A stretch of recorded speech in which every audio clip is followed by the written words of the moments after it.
Welcome back to another edition of the show, folks. Midweek with Eric Smith. My guest tonight is going to be Jared Greenberg from NBA TV, and we will bring Jared into the mix in just a couple of moments. Thanks to everybody who's tuned in right now.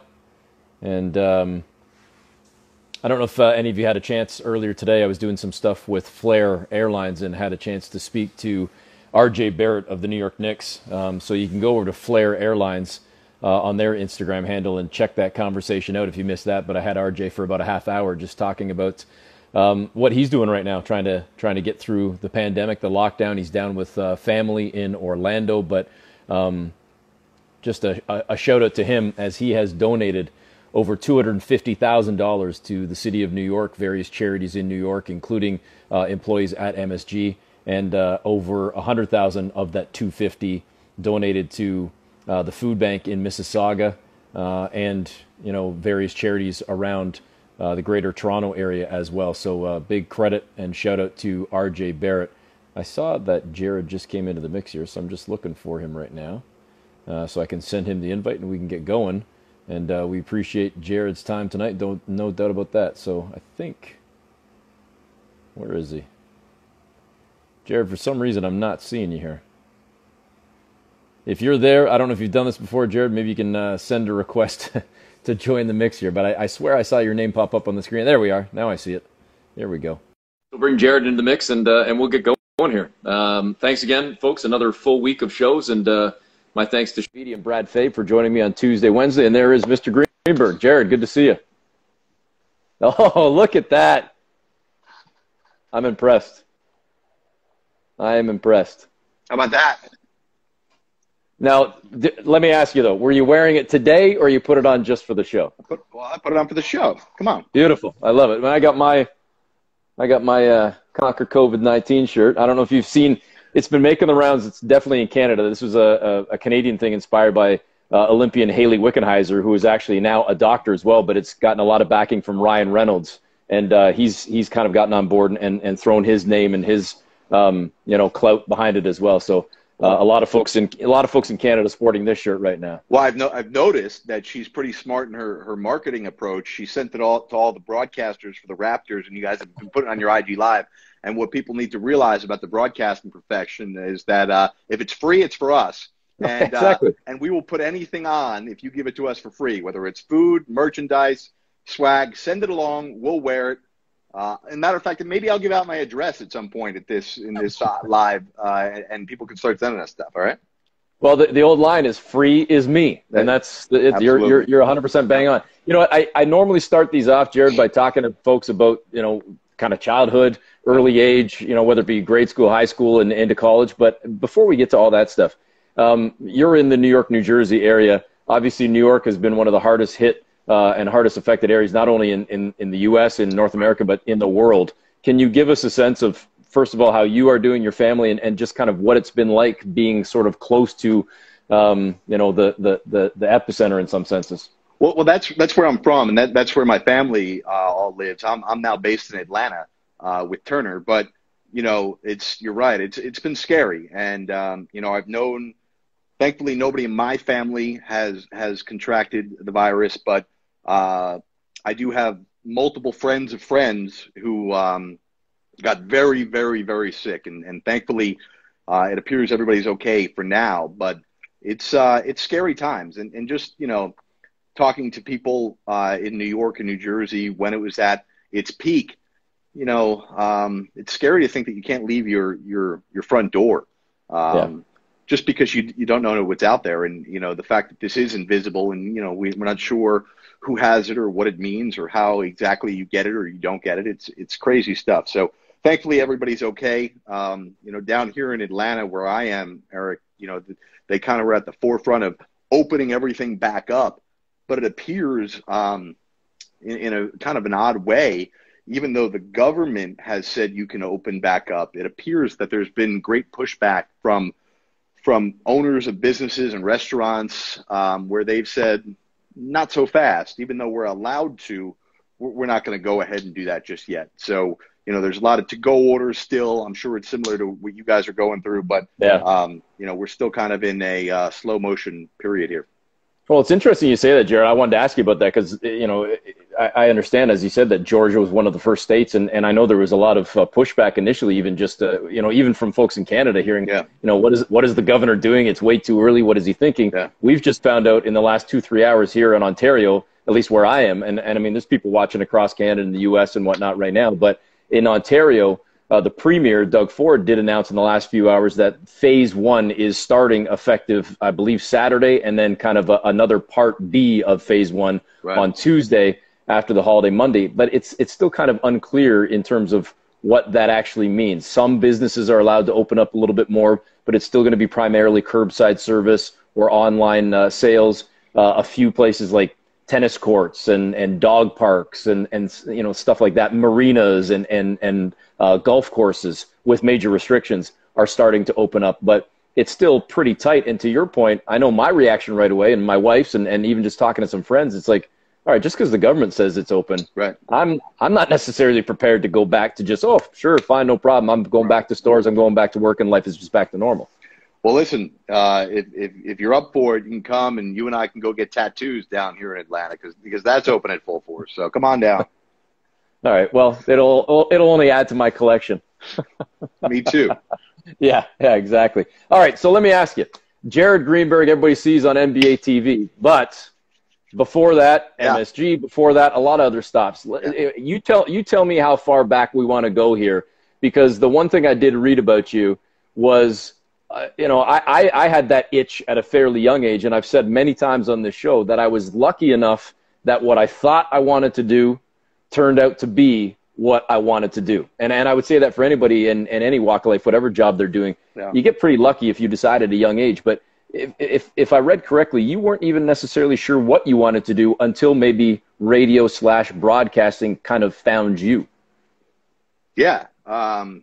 It was a crazy situation for me in that, probably not unlike too many kids at the high school level. I'm in ninth grade, and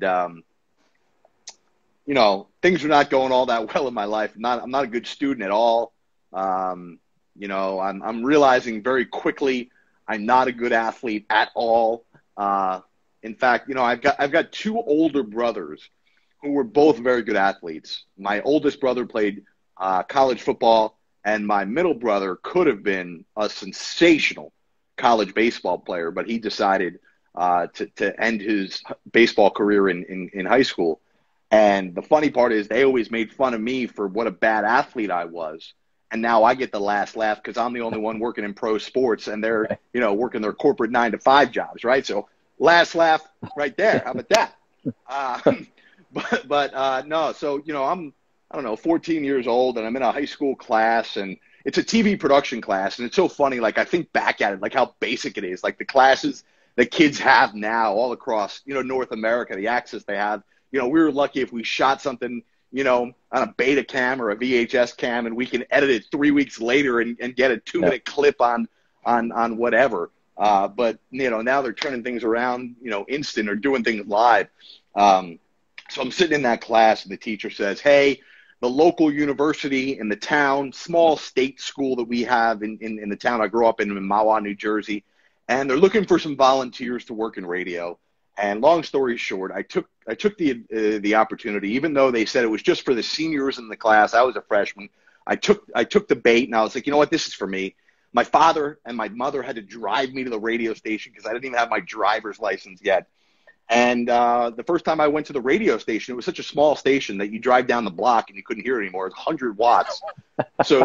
They had me doing a Sunday morning radio show, Eric. I had to literally flip the switch on the transmission. That's how small of a station it was. I had to flip the switch. And I remember the first time I did it, I literally turned to my father and I said, I'm never doing anything other than this ever again in my life. And I just pursued it all through high school, into going to college, past college and up until now. It's been a 22-year journey for me, and it kind of feels like it's come full circle. Do you remember what it was, though, that led you to say that to your dad? I mean, flicking on the switch and going, what came over you that you knew this is what I want to do? It was the first, Eric, it was the first time in my life I ever found passion. It ran through my body like a lightning bolt. It gave me something to be excited about and the potential to be really good at something. And I realized that those two things were an equation I could not run away from. I had to run toward. And it just, for the first time in my life, I just was excited to pursue something. And I knew that if I kept on doing it, I would see that I'd get better at it and better at it and better at it. And there was a potential. And I just carved out a niche for myself. From that moment on, I started networking. I started meeting people. I became more confident. I learned how to follow through and follow up with people. I learned how to gain confidence on speaking on the air. It was so many different things. And that's why when I speak to high school and kids at college or university, and I speak to young professionals, and I speak about what our field that you and I do, and you're not all that different than me in that you serve so many different roles. Like, every time I see you, I'm like, E, what's your role tonight? Like, it could be one of like 17 different things that you're doing on a given night. And I'm pretty similar in that, I could work 5 straight days at Turner and I've got 5 different things going on. And that's kind of how I built my path, is that I just did a little bit of everything: radio, television, media, PR, all this stuff.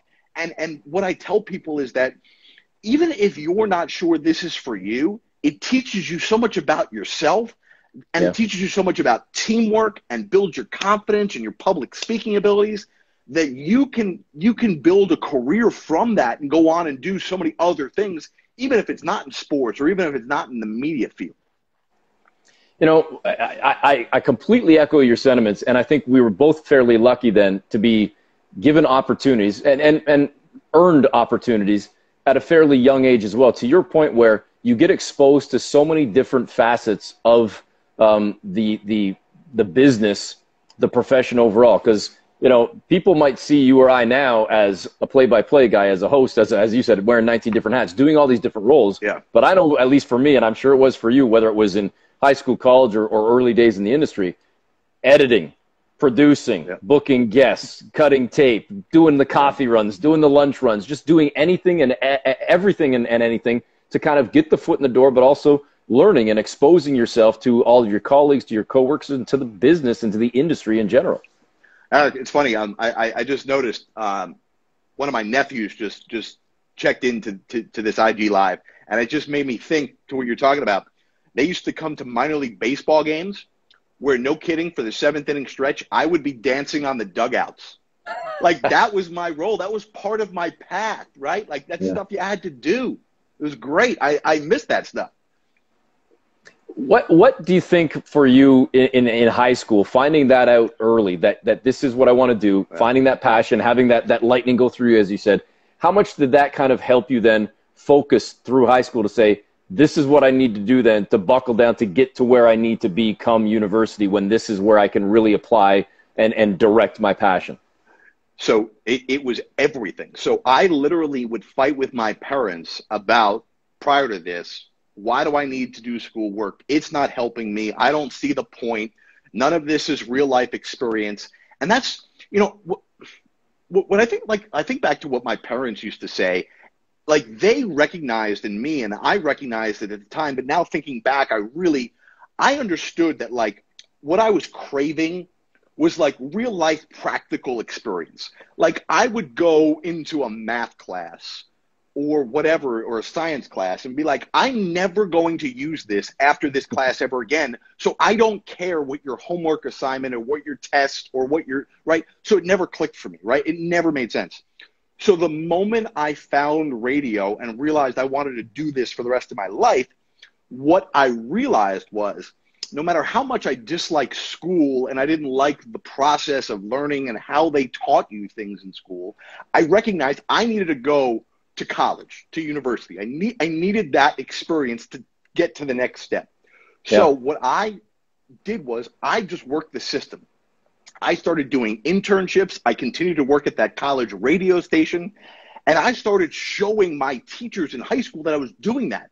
So every now and then they would cut me a break on doing stuff in their class, because they recognized that that didn't matter, because what I was doing at 3 o'clock when the final bell rang was way more important to my life.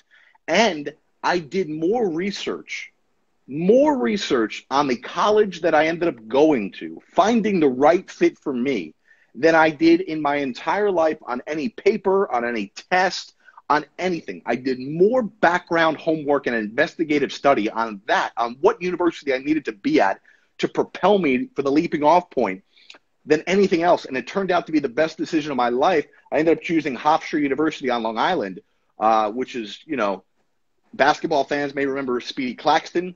You know, that's where he was. So, like, that was the perfect place for me to be. And I recognized at 14, 15 years old that even though I didn't necessarily want to go to college, I needed that 4-year experience to get where I wanted to go. All right, I want to get to Hofstra in a second here, but it's interesting, everything you just mentioned.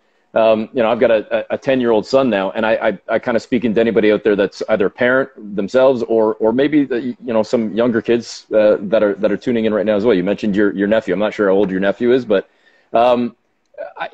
what I find as a father now, and now I'm going to sound like the old man. I'm sure my parents might have said the same thing. My mom was you know, an elementary school teacher, but we don't really necessarily criticize kids when they're really young. This kid walked before that kid. This kid spoke before that kid. This kid, whatever. But you get to that certain age where, whether it's grade, you know, whether it's 5 years old, whether it's in grade 2, whether it's in grade 7, 8, whatever it is, you're expected to be able to do this. You're expected to be at this level. You're expected to know this. Everybody learns on a different level, on a different curve, on a different path, and everybody doesn't learn the same way either. And that's the one thing that I think technology and as we've grown and matured as a community, I think we understand now that it can't just be black and white how we teach people. It can't just be out of a book. Some kids are more in tune with technology. Some are better out of books. Some are visual learners, etc. And to me, that speaks to what you're saying, where it might not have mattered if you were good at science or biology. Clearly, you had a passion for something else. You applied that passion, and then teachers recognized that. You know, like I know my own kid right now.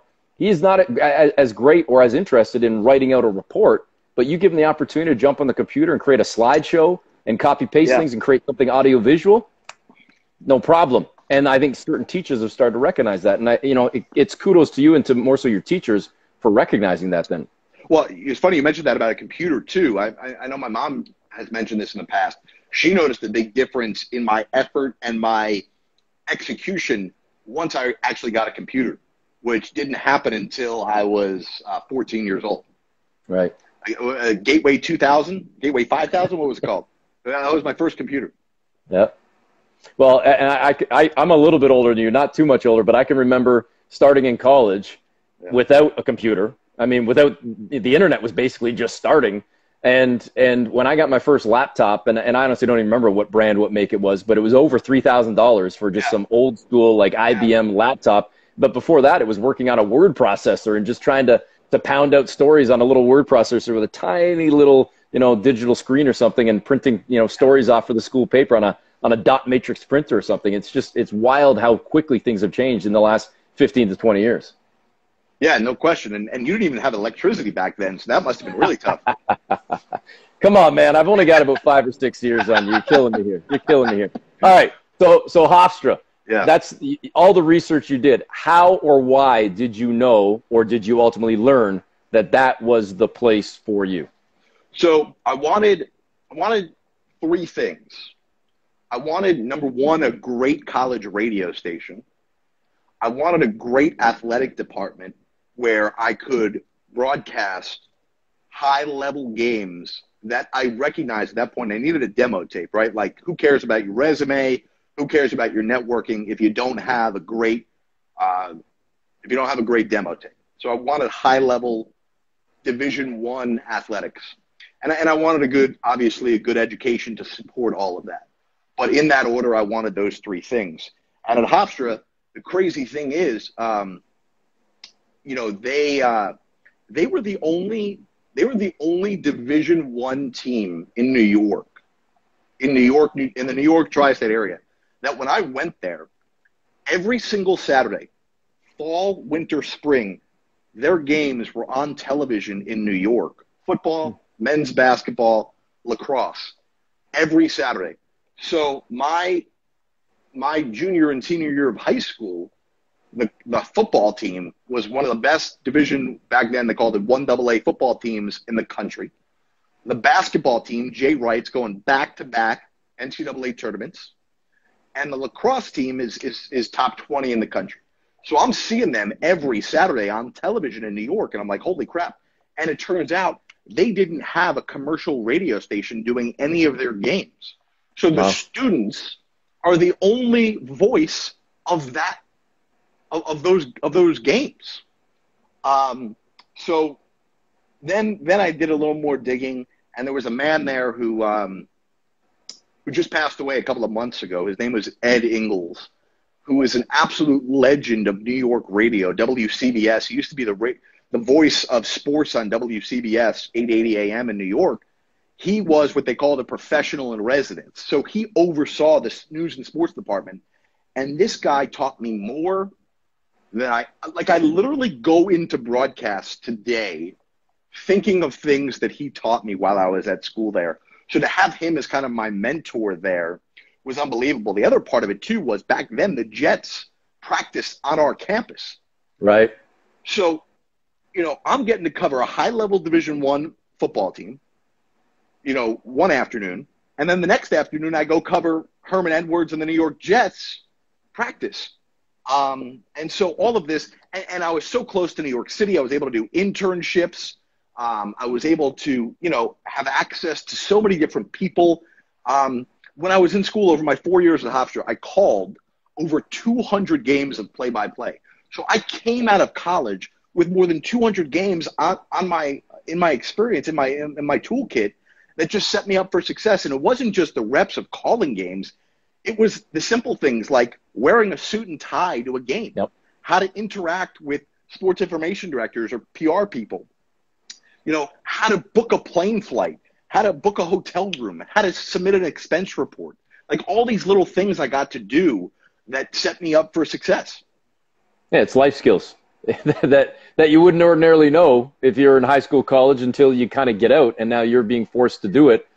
I'll tell you, that's something they should be teaching in college and university anyways. There should just be a life class teaching people how to pay bills and get a mortgage and all that type of thing. I digress. I'll get off my little soapbox. I think that should be in high school. That would be my argument. Yeah. I don't disagree with that. Let me ask you this, though.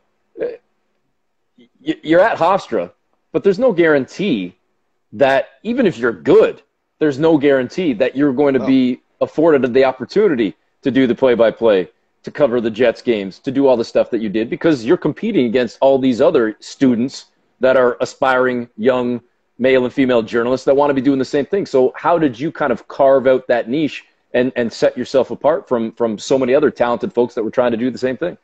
So without going into too much behind the scenes inside baseball type of conversation here, but the radio station at Hofstra had a training class that you had to enroll in and then pass a class before you could even be into the radio station. And it was all extracurricular. You didn't get credit for it. You didn't get paid for it. It was all, on your own. So they would run these classes in the fall and the spring. So I know early in my senior year of high school that I'm going to Hofstra. I already got in. I know I'm going. I would call Ed Ingalls and other people at the radio station on a weekly, if not bi-weekly basis and say, hey, I get out of class at 3 o'clock. Why can't I come in the spring as a senior in high school and take your training class? So when I get there in the fall of my freshman year, I hit the ground running. I don't want to take your training class when I get on campus. I want to start working when I get on campus. So something really soaked in with them when I was doing that.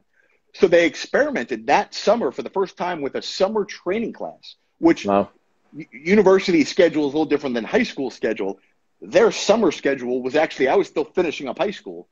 So in the month of May and June of my senior year of high school, every Tuesday and Thursday, I would take the hour-and-a-half drive from my high school to Hofstra, take the training class, and by the time July rolled around, I passed that training class, passed the test. So August, I'm covering the Jets and Hofstra football already before school even started.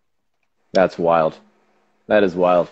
Good for you, man. Thanks. Good for you for having that kind of initiative. Yeah.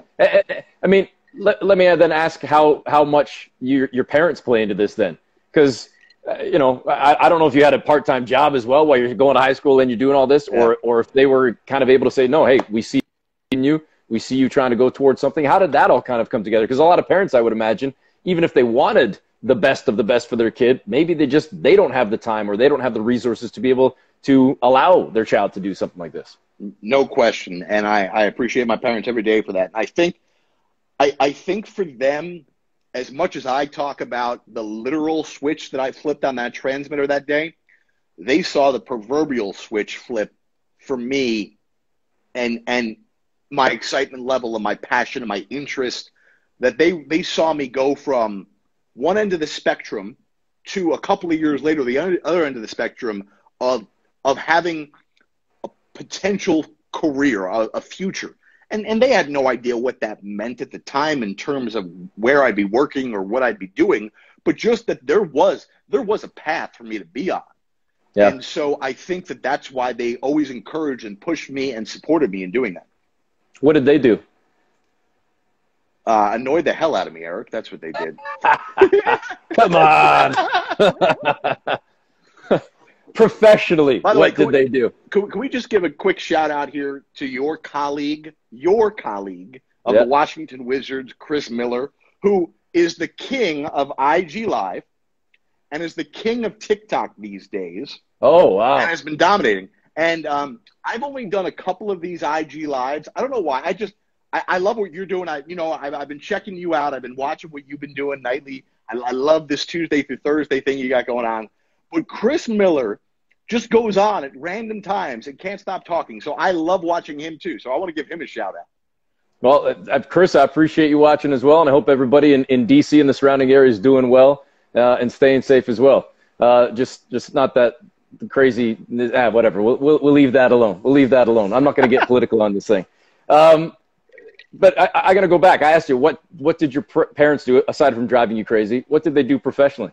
So they both kind of worked in versions of sales. My mother was more of an administrator. My father kind of worked in sales, and they kind of had jobs that had nothing to do with this. But my mother, oddly enough, loved sports talk radio and still does.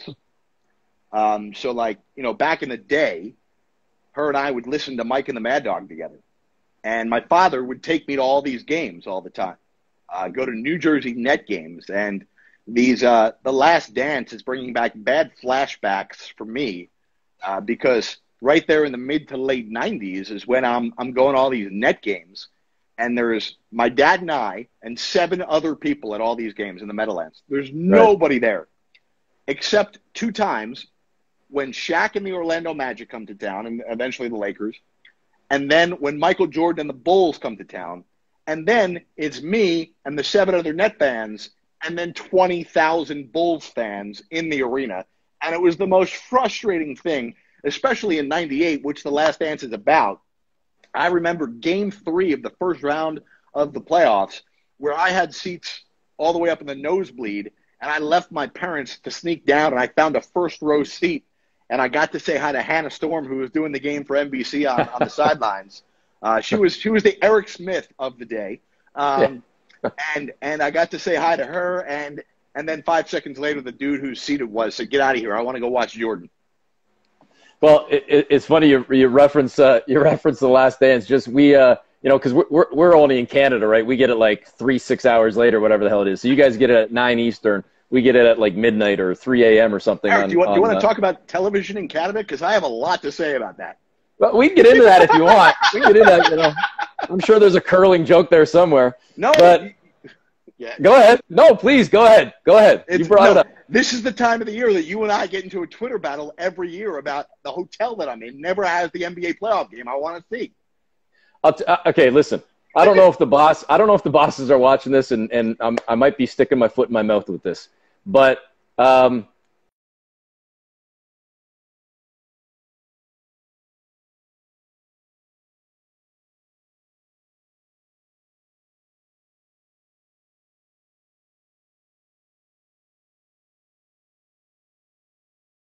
To this day, And it might even take the league stepping in and involving themselves as well. Yeah. There is one franchise that isn't based in the U.S., obviously Toronto Raptors. When you come to town as a visiting team, or in your case, as a visiting broadcaster, it should be when you go into your hotel room, or, I mean, we can't control private things like bars and whatnot, but when you go into your hotel room, and there's only about 4 or 5 hotels that most of the, main broadcasters or teams stay at. Yep.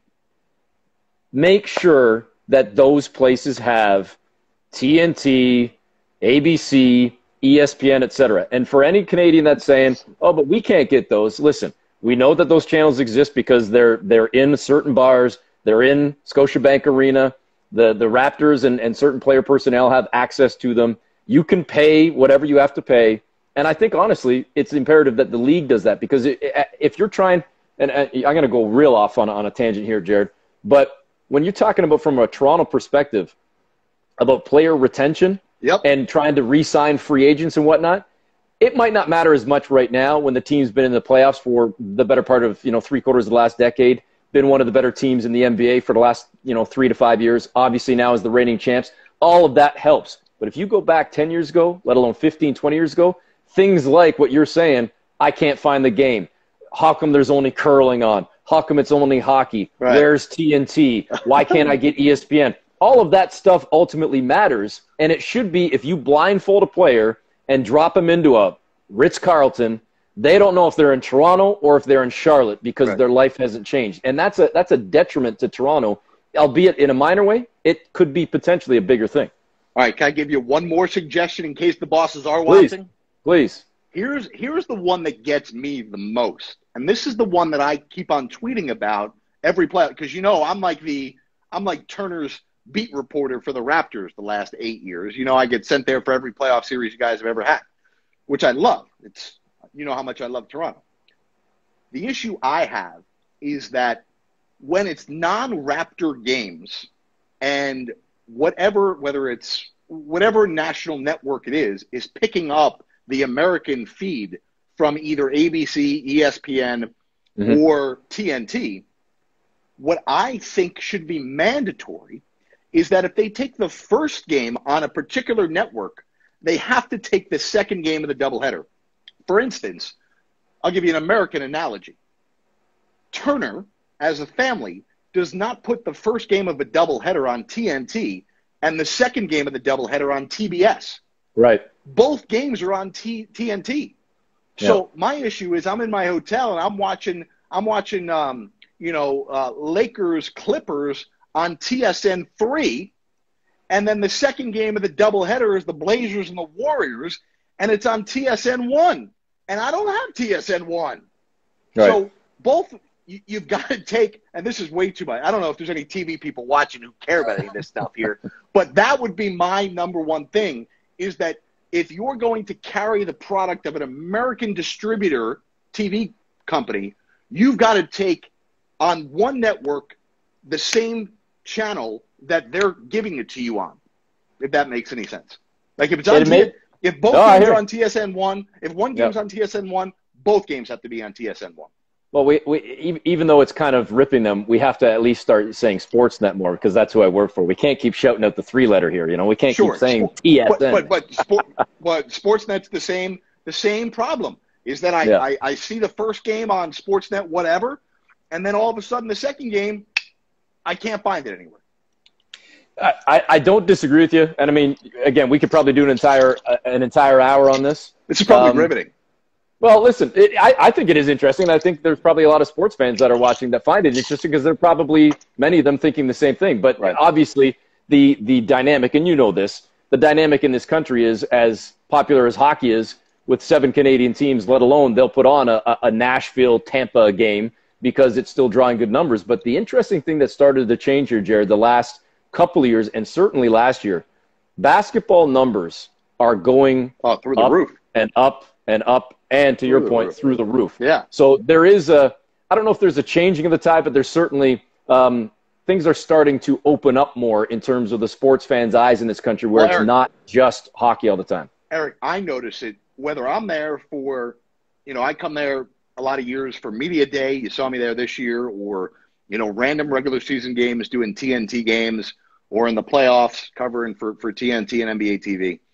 What I've noticed more and more over the last couple of years is just the diehards who stop me in the street or in the arena and are so much more knowledgeable about the game than they ever have been. Like, and this is not a knock. Please don't take this as a knock, but speaking to people who have played or been around the Raptor organization when it first started in the late 90s, there were fans, but they were just fans.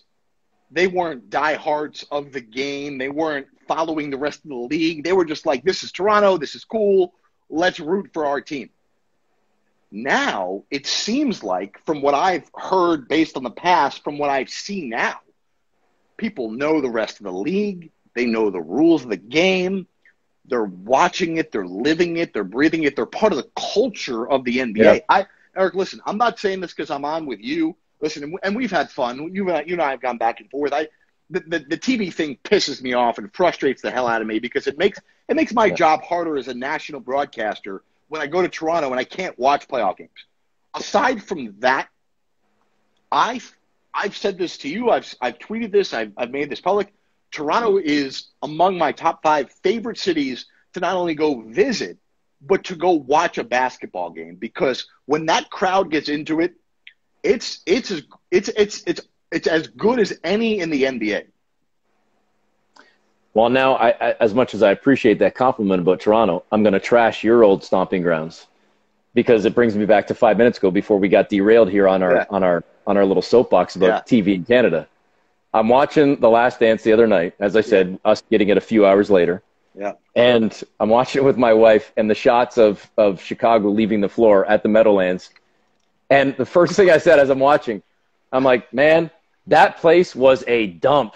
It's the first thing I said to my wife. I'm like, that place was terrible. And it was brutal from my recollection, too, when Toronto ultimately plays in a playoff series there. What was it, 06, I believe, and they lose in 6 to Vince and the Nets. But, man, that place was just an eyesore, the building, let alone the area. Yeah, I mean, it was called the Swamps because it was literally in the swamps.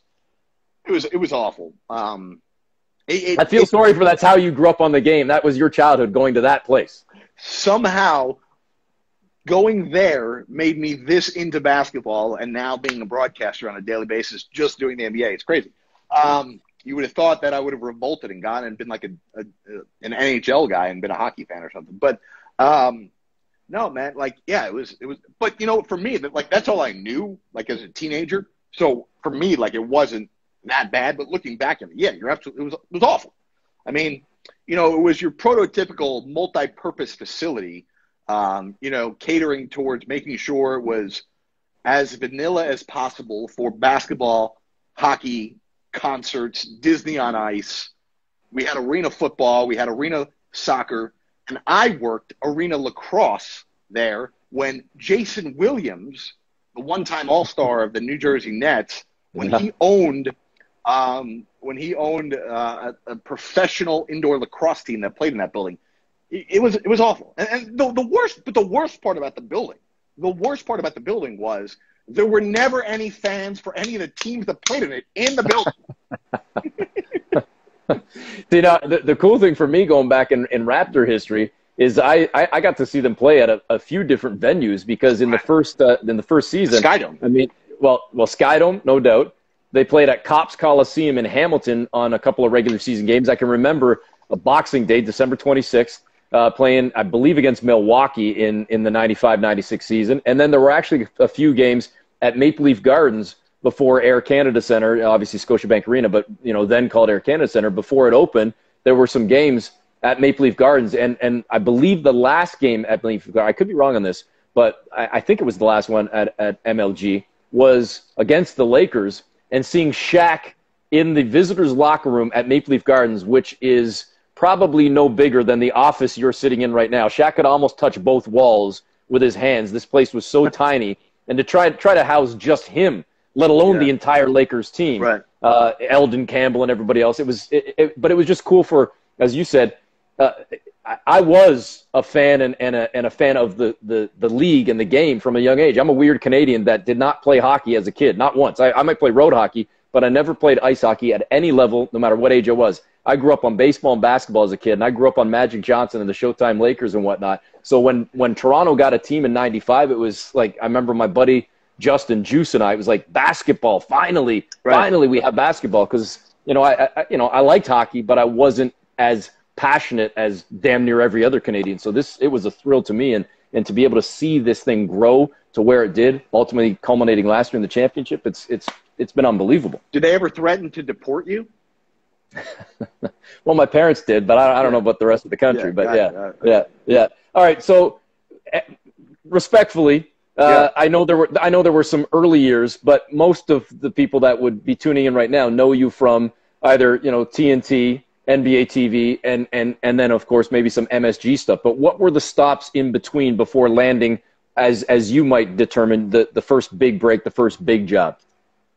So I did a lot of minor league baseball when I was in high school, and then my first job out of college was calling the road games for an independent minor league baseball team, which we played 42 games. That was tough, man. And then I worked a lot of local news in the New York tri-state area. There was a Cablevision who it used to be Cablevision, which owns Madison Square Garden, had a cable system and news, and they called it hyper-local news all throughout the tri-state area. So they had, one of them in New Jersey, one of them on Long Island, one of them in Westchester County, which is just outside of New York City. They had one in the Bronx and Brooklyn and Connecticut. And I would kind of bounce around there and freelance and work as a one-man band, kind of like what you were talking about earlier, where I'd go out to a high school or college football or basketball game, shoot my own highlights on my shoulder, log all the highlights on a pad of paper. I wasn't smart enough back then to use my phone for any of that stuff, and then go back to the studio, sit in an edit bay, a deck-to-deck edit bay, edit the highlights, write the script for it, put some powder on your face and a suit and tie on, go into the studio, tape a sports report, and then, have it go on air. So that was going on there. And then I was freelancing, doing a lot of play-by-play and sideline reporting for college basketball all throughout the Mid-Atlantic region, so Hofstra was in the CAA, and I did a lot of their games. I did a lot of the Northeast Conference, if anybody's familiar with that, a real small conference in the New York tri-state area. ESPN, they called it, what was it? ESPN Plus back then, all those games and doing that stuff. And then ultimately led to me doing, sitting behind the desk of a high school channel, MSG Varsity, we started back in 2009, which was an incredible network. They put $50 million US dollars into a high school network that we made it look like ESPN or Sportsnet, if you will, there, Eric. And we did a high school like Sports Center type of show every night about New York, New Jersey, Connecticut high school sports. And our first year on, about a month into it, we had Kyrie Irving committing to going to Duke. So like that was kind of like the jumping off point. So that, and then so I was there for about 2-3 years, and then Turner came calling, and that's when I moved down to Atlanta. And how did that come about? I mean, because that's obviously a big step to go from doing the MSG Varsity to all of a sudden working for Turner. I mean, so connect the dots for me in terms of tell that story of why or how it started, and was it something you were pursuing or they came to you? So I probably should have mentioned that. So in the early days, NBA TV was owned and operated by the league itself, and it was in Secaucus, which the studio is kind of a catty corner across the street from where the replay center is now. So that was there. And what I should have mentioned was I was doing freelance work there, doing mostly voiceover work, a few nights a week while the league still owned NBA TV. I was voicing over highlights for NBA.com. Occasionally I'd fill in for Rick Kamla doing that fantasy show. I mean, he ran an unbelievable show there. back in Secaucus, where we'd go live. I don't remember if it was 1 a.m. or 1:30 a.m. on a nightly basis, and we'd take calls. People wanting fantasy advice. It was an unbelievable show. And then I guess about in 2007 or 8, I don't remember the exact year, Turner purchased NBA TV and moved it down to Atlanta. So in 2011, I started to pursue some opportunities there, but then the lockout came about. So Turner went into a hiring freeze. They weren't hiring anybody. I had gone down, met with a bunch of executives, did an audition, and they called me and they're like, you know, we don't know what to tell you because we're not doing anything until we find out if the season's coming back. So the season comes back. We find out a couple of weeks before Christmas in 2011 that the season's coming back. I get an emergency call saying, can you be on a flight tomorrow at 6 a.m. to come down for an audition? Absolutely. You know, probably call in sick to MSG Varsity or whatever it was. And I take a flight from LaGuardia down to Atlanta, show up at the studio. There's 2 other people who are there for the exact same reason as me. I realized that moment that it's between me and these 2 other people. I better get my stuff together. I had come in really prepared, knowing the night before. I studied a lot, just a lot of NBA stuff. I went into the studio, did an audition live with Brent Barry and Dennis Scott. And it was the first time, Eric, I don't know how many auditions you have done. I had done a bunch in my career, and none of them ever felt good because you always kind of felt like they were setting you up for something that didn't seem realistic. Like it seemed like they were like, it was like the gotcha test, you know, right. Way too often. And this was the first time I left an audition where I'm like, you know what? If they don't hire me, then that just shows me that it wasn't meant for me. They don't want me. They wanted something else that I can't provide. I can't be upset about that. So I just felt great. And I remember a couple of days later, I got a call that I got the job, and they gave me 30 days to move down to Atlanta. It was awesome. So let me ask you this then. There's got to be a difference between, and listen, you've been exposed to, as you said, at a young age, covering the Jets and covering professional sports, let alone collegiate athletes, and being around, big-time names in college sports, like, as you said, Jay Wright or guys that went on to play professionally in the NFL or the NBA.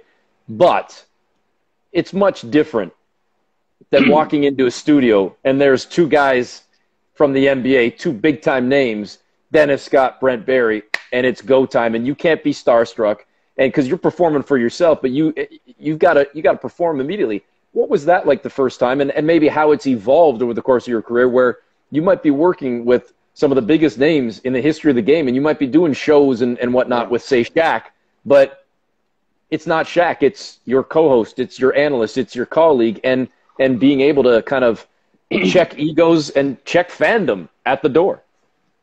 So, yeah, that was the thing that I kind of got really quickly is there's no egos allowed at Turner. Like, if you want to be a celebrity, Turner's not the place to work. Turner is a place where we truly are a family. And I'll fast forward a quick second. After I got the job, a couple of weeks into being there, I was there for a Thursday night, and one of our bosses introduced me to Charles Barkley. And the first thing he did was he stuck out his hand, and he says, "Welcome to the family." And you get it really quickly because he sets the tone. He's the guy. The other part of it, Eric, is that you recognize really quickly, at least I have, that, listen, I want to interject my thoughts, my opinions. I want to make sure that I am doing my job to whatever extent that is on a specific show or whatever role that is. But I know, except for my family, maybe, and maybe even not my family on some cases, people are tuning in for the other guy on the set. They're not tuning in for me. So I have to throw away that ego, and I have to just make sure that I'm giving the viewer what they want. It's not about what I want. It's what the viewer wants. How tough was that, though, in an audition coming in, even if it's not ego, even if it's just fear or just nerves of walking in and seeing two NBA players, and that's who you're doing your audition with. It's much different if you're by yourself reading off a prompter or giving a 1 minute soliloquy on a little editorial rant versus sitting at a desk and having to throw to these guys and knowing that they're part of maybe helping make or break what you're ultimately trying to land. I'll be honest with you though, like what you're saying makes sense, but every audition that I've ever done that has sucked, I've been by myself. And what I think I've learned is that when you're by yourself, you try and do too much. If you're with somebody that you genuinely respect, and I thought, and I still think, and now he works for the Spurs in the front office, but I think Brent Barry is one of the best color analysts this game has ever seen. And I wish people would appreciate how smart, how funny, and just how well prepared he was for every assignment. And Dennis Scott is such a wealth of knowledge and an entertainer and really good at his job. So what I recognized in that audition was, let's play a little volleyball here. And what I like to think is what I bring to the table, my number one thing is going to be my preparation. I work my ass off for every show or every game I ever have done. I'm never going to come in unprepared. And I made sure I came in prepared for that audition. But the next thing that I like to pride myself on is being a listener. And as much as we talk about presenting things you have to say, when you're in a conversation with a person, if you're not listening to what they say, you can't react. And for me, that's what I remember doing, is saying, listen, I'm going to simplify everything I'm going to try and do here and just read and react off of these guys and let them be the show. And I think that's what helped me. Listen, man, you're speaking the exact language that I've been preaching for a long time. I've said that on this show, on other episodes, even with you right now. I know you. I don't know your entire history, but I do some research.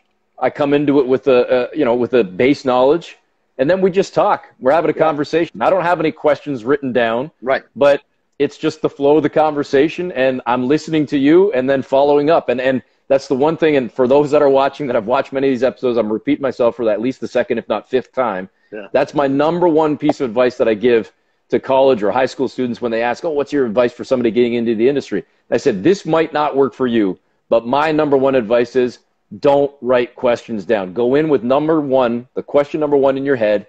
Have an idea. You've got to be smart enough to keep it in your brain and to have the framework. But by question 2, by question 3, the answers might have led you in a completely different direction, and you have to be ready to be able to freelance and improv and go with it. And if you're not listening and you're too busy looking down at questions on a piece of paper, you're going to miss it, and you're going to miss an opportunity potentially. And like even this right now, I've barely looked down at the comments because I feel like if I'm reading the comments, you're looking at my forehead and you're not seeing my eyes. So I'm staring at the camera to kind of have that eye contact with you to show I'm listening and I'm paying attention to what you're talking about. No question. I agree with you. I'm a big believer in bullet points. I'll write out bullet points for interviews, but it's doing your homework ahead of time and then listening and having a feel for what's right. So now that you're in the Turner family, and you've done 17 different jobs, I don't think this is putting you in any bad spot here. What's your favorite? What do you enjoy most about the job or the jobs you have now? And if you had to kind of pick 1 or 7, what do you enjoy most doing right now within the family? So I know you and I over the years have kind of briefly grazed over this in that, every time I see you, I say, what role are you guys in? Are you play-by-play? Are you sideline? Are you doing something else? Or what's going on? So same thing for me. I could be in the studio hosting a show for NBA TV. I could be for NBA TV reporting before and after a game, or I could be doing a TNT game where I'm the in-game reporter. It's what I genuinely love, not ever getting complacent in anything, in that I do get to mix it up. Like this year, which was so cool, getting that Tuesday package. I know I saw you guys with the Raptors a couple of times in that package, getting to do games. There's nothing like the adrenaline rush I get when I walk into an NBA arena. I don't know what happens to my body, but something just overcomes me every time I walk into a basketball gym. I don't know what it is. I can't explain it. It's not cliche. I'm not making it up. I have this feeling that just takes over my body right before a game.